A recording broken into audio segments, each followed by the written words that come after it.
ഞാനും ചളിയനും തോട്ടുവരമ്പേ പോകുന്നേരം തോട്ടു വരമ്പത്തോരു ചക്കത്തുണ്ടം കൊണ്ടേ വന്ന് നെഞ്ചില് മുക്കി തിന്നുന്നേരം വിളക്കത്ത പാറ്റ പോലെ എന്റെ മോതിരം വന്നു.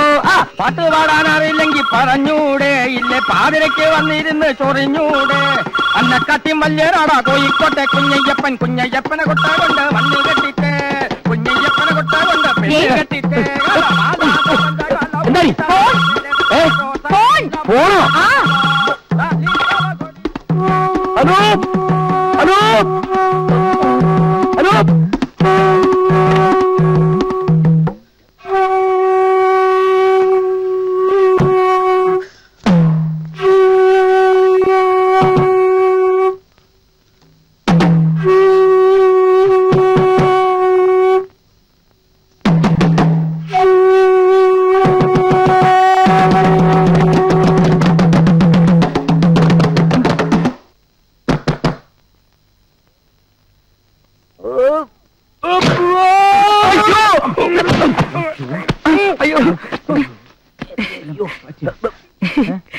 എന്താണ് ഇത്? ആദിവാസി. ആദിവാസി? ഞാൻ ഈ ആദിവാസി സംഗീതത്തിന്റെ ഗവേഷണത്തിന്റെ ഭാഗമായിട്ട് ഇവനെ കൂടി പഠിപ്പിക്കാൻ. എടാ, അട്ടയെ പിടിച്ച് മെത്തേ കിടക്കില്ല, അത് കിടക്കില്ല. നിന്നെ വല്ല അകളിയിലും അട്ടപ്പാടിലും വിടേണ്ട സൈസാ. നിൽക്കുന്നൊരു കോലം കണ്ടില്ലേ? മൃഗശാലയിൽ കൂടെ ഒഴുകേണ്ടത് കേട്ടു. എന്താ അച്ഛന് നോട്ടമുണ്ടോ? രാവിലെ തന്നെ തന്തയ്ക്ക് പാലം വലിക്കുന്നോടാ. അച്ഛൻ കോൺട്രാക്ട് എടുത്ത് പണിഞ്ഞ പാലമാണെങ്കിൽ വലിക്കേണ്ട കാര്യമില്ല, അല്ലാതെ ഇടിഞ്ഞു പൊടിഞ്ഞ് താഴെ വീണോളൂ. അതെ, അച്ഛന്റെ ഇന്നത്തെ കണി ഏതായാലും മോശ. വന്ന് വീണത് കണ്ടില്ലേ? എടാ, നിന്റെയൊക്കെ തലവട്ടം കണ്ടപ്പോഴേ എനിക്ക് കഷ്ടകാലം തുടങ്ങിയല്ലോ. കഷ്ടകാലോ? വലിയ നിരീശ്വരവാദിയായ അച്ഛനെ ഈ കഷ്ടകാലത്തിലൊക്കെ വിശ്വാസം തുടങ്ങിയല്ലേ? അല്ല, എന്ന് പറഞ്ഞാൽ കഷ്ടകാലം എന്ന് ഞാനോട് പറഞ്ഞതേ ഉള്ളൂ. ആഹാ, അച്ഛനും മക്കളും കൂടെ രാവിലെ തന്നെ തുടങ്ങിയോ? നീ ഒരുത്തി ഓമാരെ ചീത്തയാക്കിയത്. അച്ഛന്റെ തലയ്ക്കകത്ത് 100 കൂട്ടം പ്രശ്നങ്ങളാ. ഓഫീസിൽ പ്രശ്നം, പണിസ്ഥലത്ത് പ്രശ്നം, അതിനിടെ നിങ്ങളും കൂടെ പ്രശ്നം ഉണ്ടാക്കല്ലേ? ചെന്നാലും കഴിക്കാൻ നോക്ക്. അതെ, പ്രധാന ജോലി ആദ്യം നടക്കട്ടെ. കുട്ടിപ്പിക്കാണ്ടായും. അച്ഛാ, അച്ഛന്റെ ഈ കോൺട്രാക്ട് ബിസിനസ് നേരെ ചൊവ്വേ നടക്കാത്തത് ഞങ്ങൾ ഇവിടെ നിന്ന് പാട്ട് പറഞ്ഞുകൊണ്ടല്ല, ശത്രുക്കളുടെ പാരയാ. പാരയോ? ആ, സിംഗപ്പൂരിൽ നിന്ന് മടങ്ങി എത്തിയതിനു ശേഷം അച്ഛൻ സത്യസന്ധമായി ചെയ്ത ഏതെങ്കിലും ഒരു പ്രോജക്ട് ഇവിടെ വിജയിച്ചിട്ടുണ്ടോ? അതാ, അച്ഛൻ ഇവിടെ ഒരു നിലനിൽപ്പുണ്ടായാൽ അത് ഏറ്റവും അധികം ബാധിക്കുന്നത് കൃഷ്ണവിഹാറിലെ ശങ്കരപ്പിള്ളയാ. അയാളാണ് അച്ഛന്റെ ഏറ്റവും വലിയ പാരപ്പിള്ള.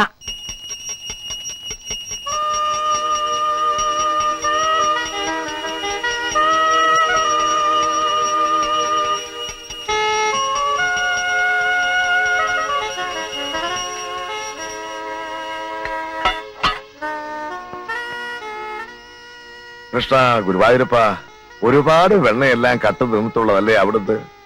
ഈ ശങ്കരൻ എന്തെങ്കിലും അറിയാതെ തെറ്റ് ചെയ്തു പോയിട്ടുണ്ടെങ്കിൽ അവിടുന്ന് പൊറുക്കണേ. കൃഷ്ണ, ഗുരുവായൂരപ്പ, ഭഗവാനെ. പ്രിയ, വീട്ടിനെ കുളിപ്പിച്ച് കോമ്പ് ചെയ്ത് കഴിഞ്ഞോ? അയ്യോ,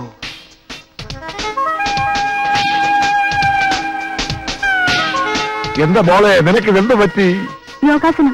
ഇങ്ങനെ തലകുത്ത് നിൽക്കാൻ ഒരു യോഗം വേണം. സൂക്ഷിച്ച് പെടലി ഒടിഞ്ഞു പോവും. നിന്റെ തള്ള എന്തേ? അവളും ഇതുപോലെ പലയിടത്തും തലകുത്ത് നിൽക്കുന്നുണ്ടാവും. തലകുത്തി നിൽക്കുമ്പോ സംസാരിക്കാൻ പാടില്ല, അച്ഛൻ അറിഞ്ഞൂടെ? 2-3 പ്രാവശ്യം അറിയാതെ വെള്ളമടിച്ച് ഞാൻ തലകുത്തി വീണിട്ടുള്ളതല്ലാതെ അച്ഛൻ ഇതൊന്നും പരിചയമില്ലല്ലോ. അമ്മയ്ക്ക് രാവിലെ 10 മണിക്ക് മഹിളാസനായത്തിന്റെ മീറ്റിംഗ് ഉണ്ട്. അതിന് മണി 7 ആയുള്ളൂ. അപ്പ അവളാ കണ്ണാടിയുടെ മുമ്പിൽ തന്നെ ഉണ്ടാവും.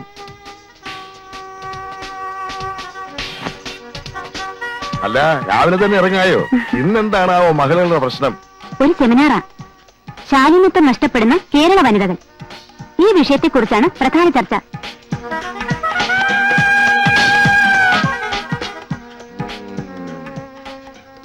എന്താ നോക്കുന്നേ? ഏയ്, എന്റെ ഭാര്യയുടെ ശാരീരിക സൗന്ദര്യം ഞാനൊന്ന് ആസ്വദിച്ചതാരേ. പതുക്കെ, മോള് കേക്കും. Mummy ready, ഹറിയ. കേരള വനിതകളുടെ ശാലീന സൗന്ദര്യത്തിൽ പട്ടിക്ക് എന്താണാവോ പങ്ക്?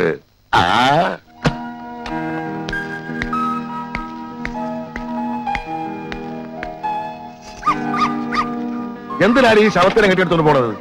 മിസ്സസ് മേനോന്റെ കാറിൽ എപ്പോഴും ഡോഗ് ഉണ്ടാവും. നമ്മുടെ സ്റ്റാറ്റസ് നമ്മളും കീപ്പപ്പ് ചെയ്യണ്ടേ? പോട്ടെ, ബൈ.